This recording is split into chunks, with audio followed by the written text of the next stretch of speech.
পারি নাই, বাড়িতে যাইতে পারি নাই, তো এখানে হসপিটালে করা লাগছে। এখন বাচ্চা কাচ্চা নিয়ে যা অবস্থা, হসপিটালের পরিচিত দেখতেছে কি অবস্থা, এই অবস্থায় আছি আর কি।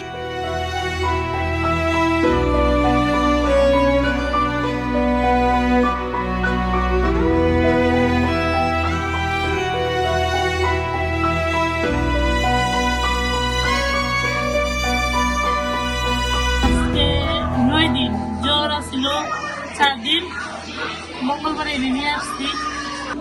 বাবু অসুস্থ, কেমন আর ঈদ করবো, মা তো বুঝিনি কেউ যে আমাদের এইবার কোনো ঈদ আছে নাতি এই জায়গায়।